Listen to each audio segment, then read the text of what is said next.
Hello and welcome to the In Focus series section of Drishti IAS. I am Aisha Singh, and in today's video we will be discussing about a topic which is nowadays making headlines, and that is TMC MP Mahua Moitra's cash for query row.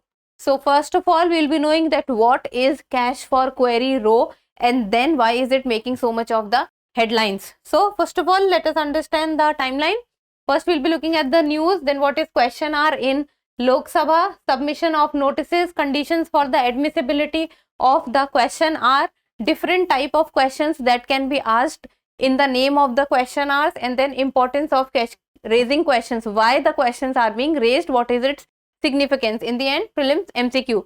Topic is of relevance from General Studies paper 2, that is polity section. What can be asked in the exam is the different features of the question asked, different type of questions, and what can be asked in the mains is the significance for the question R.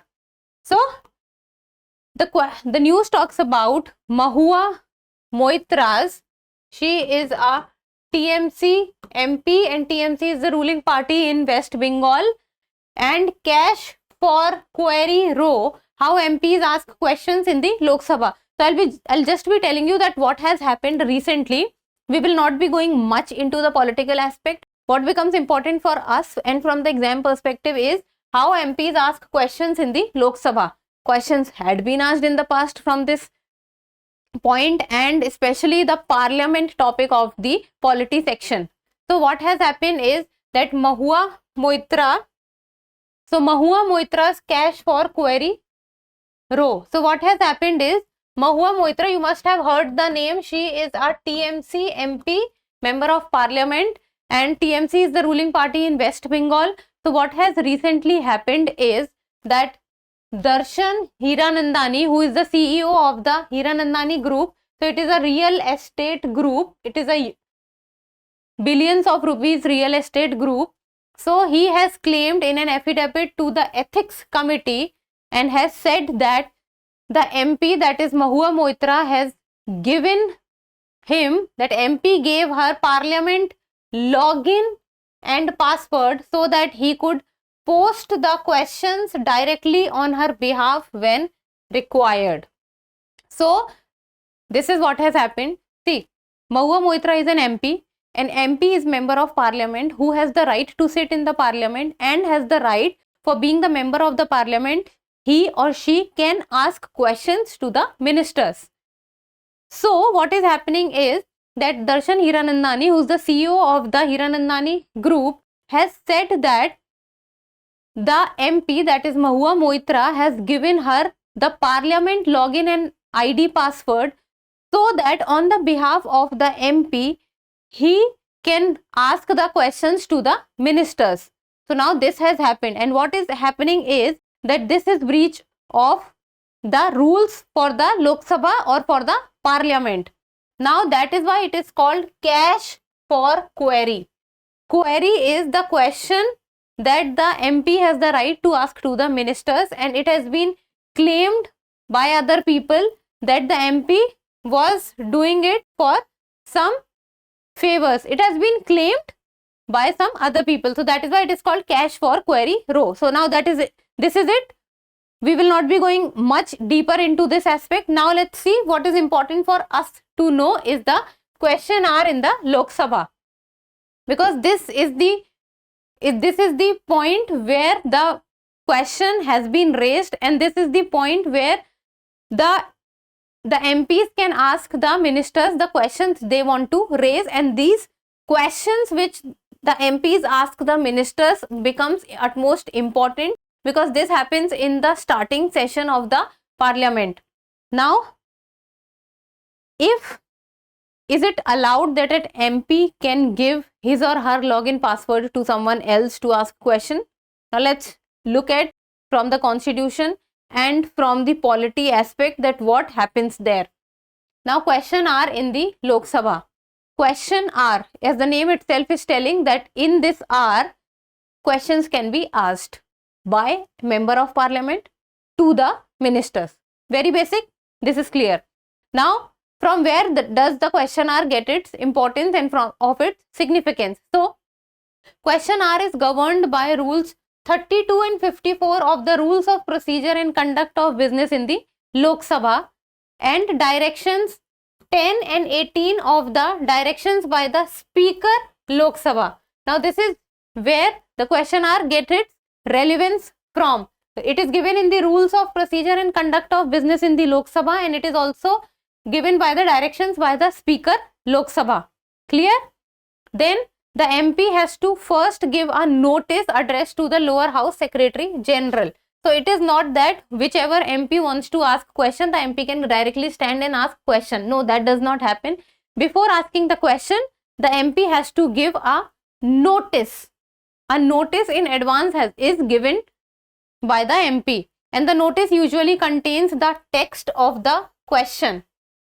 So in the notice, the text of the question is given so that the minister can read the question and can prepare himself or herself for the answer.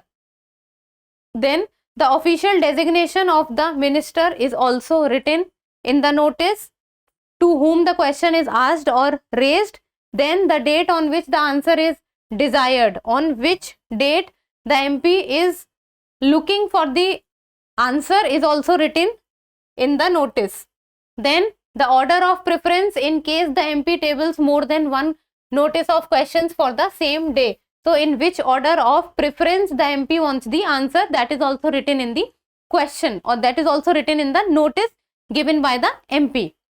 Then the member is allowed to give maximum 5 notices of questions. It means that one MP can ask maximum 5 questions in a day, and both for oral and written answers in all for any day. So it means maximum 5 questions. Then the period of notice of a question isn't less than 15 days. So the notice in which the text of the question, the designation of the minister, order of preference and everything is written, the notice period that is given is for around 15 days. And the Lok Sabha generally starts with the question hour, and question hour goes for around 1 hour. So it means like the Lok Sabha is about to start, and then when the Lok Sabha starts, the first hour is given for the question hour. So it starts with the question hour for 1 hour given in the rules of procedure of the Lok Sabha. In this, the MP can ask the questions to the ministers. Notice is given. The notice period is around 15 days, and then the notice which is given, things are written in there, and in a day maximum 5 questions. Now submission of notices. How many ways are there through which the notice can be submitted by the MP about the question that he or she wants to ask to the minister? So there are 2 ways through which the submission of notices can be done. First is through an online members portal where they have to enter their ID and password to get access. Now this is the point which is coming in news, ID and password. And there is second way, which is through the printed forms available in the parliamentary notice office. So there are 2 ways, and the first way is the one which is in news, that when the notice submission needs to be done, so the first way is it can be done through an online mode, and that is members portal. So the portal has an ID and a password, and by logging in through the ID and the password, the MP can raise the notice. And the second one is through the printed forms which are available. Okay. Then what happens is, it is the Speaker of Lok Sabha which examines the notice of the questions in the light of the laid out rules. So the Speaker of the Lok Sabha, is the one which will examine the notice of the questions. Then the Speaker decides if a question or a part thereof is or isn't admissible. So if the Speaker does not find any question or a part of the question, if the Speaker finds that it is not sufficient, it is not right, it does not go well, then Speaker has the right that he or she, the Speaker, can remove that part of the question also. So admission or the admissible nature of the notice depends on the Speaker completely. Then what are the conditions for admissibility of questions? Admissibility.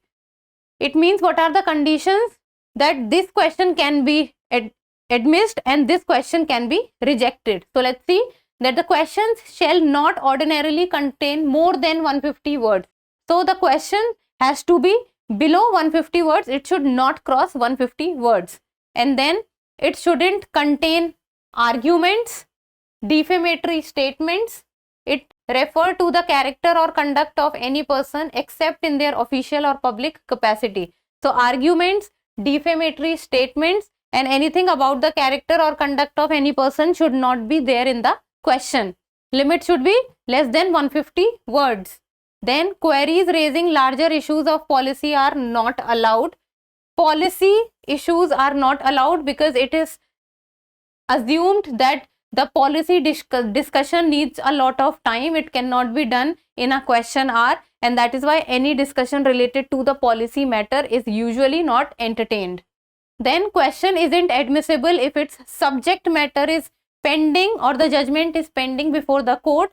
So any kind of judgment which is pending before the court, the question cannot be raised with regard to that judgment. And then if any matter is related to the unity and integrity of the country, then that matter is also not entertained.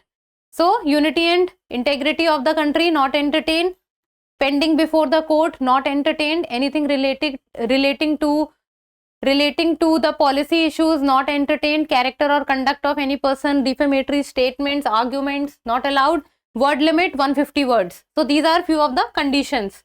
Now different types of questions. What are the different types of questions? Like for example, stayed questions, unstayed questions, short notice questions. So these are different types of questions. So first one being the stayed question. Now what is a stayed question? Stayed question is answered orally by the minister. It means orally the minister will give the answer of this question. Then one stayed question per day. Per day, one MP can ask one stayed question. Orally the answer is given and submitted at least 15 days in advance so that the minister gets the chance to prepare the answer, and only 20 questions can be listed for oral answers on one day. One MP, one question, and one single day in total 20 questions. Then supplementary questions can be followed. So this is about stayed question, oral answer, one day in total 20 questions, one MP, one question. Now let's talk about the unstayed questions. So unstayed is orally answered. Unstayed questions is a written reply from the minister. So unstayed question is a written reply from the minister. It is also submitted around 15 days in advance, reason being the same, so that the minister can prepare his or her answer. Then only 230 questions can be listed for written answer in a day. Now this is huge, that for written answer one day 230 questions, while for oral answers it was 20 questions a day. And follow-up questions or the supplementary questions are not allowed in unstayed. So see, this you can remember easily. Stayed, unstayed. Stayed is orally answered, unstayed is written. Stayed, supplementary questions follow, unstayed supplementary questions does not follow. Now short notice question. Name itself is telling what does it mean. Short notice question. It means a question which is asked on a very short notice. So it is a matter of urgent public importance. So if any kind of matter which MP wants to raise, can raise under the short notice question, and it can be asked with less than 10 days notice. Stayed and unstayed, the number of days notice was 15, and in short notice question it is 10. Then it is answered orally followed by the supplementary question. Then question to a private member. It means in the question hour, a question can be asked to the private members also. And it is asked when the subject matter pertains to any kind of bill, and the resolution or any matter relating to the business of the house for which the MP is responsible. So majorly it is raised when it is related to a bill. But the main point here is that under the question hour, question can be raised for the private member also. Now importance of raising questions. So this can be a parliamentary device to practice legislative control over the executive actions, because this will raise questions that why the policy or why certain decisions have been taken. The discussions can be raised on this, and with the short notice question also, important aspects and important news can be raised, and important questions can also be answered. And it is used to get information on aspects of administration and government activity. It can criticize government policies and scheme, can throw light on government lapse, and push ministers to take substantive steps for the common good. Now what happens here is that if there is any kind of issue which the MP finds that the ministers are not doing well, questions can be raised. So this increases the accountability from the minister's side, that if the question is raised, a credible and an authentic answer needs to come from the minister's side. And what this will do is that if the minister will not be able to give a credible and a trustworthy answer, then this might create a very big problem for the minister and the government also, because this is what creates the trust among the people. And these questions are raised, and especially the questions which are raised within the short notice period, which are of urgent importance, and which holds a very important thing in the as of the present aspect in the country. So this was about the importance of raising questions. Here you can type few of the word is accountability, then legislative control over executive, and then you can write about the credibility point also here. So these are few of the points you can write. Now in the end of prelims MCQ, and people need to give me the answer in the comment section. And the question asked is, consider the following statements regarding the question R. The first statement says the first hour of every parliamentary sitting is slotted for the question hour. We have discussed this one, becomes easy. Second, question cannot be asked to the private members. We have done this. We have done both the statements, so I would expect you people to answer me correctly. So we have to talk about which of the statements given above are correct. We have to talk about the correct statements. Only one, only two, both one and two, neither one nor two. So give me the answer in the comment section, and that's all for today. Thank you so much for watching. Till we meet next time, keep reading and keep writing.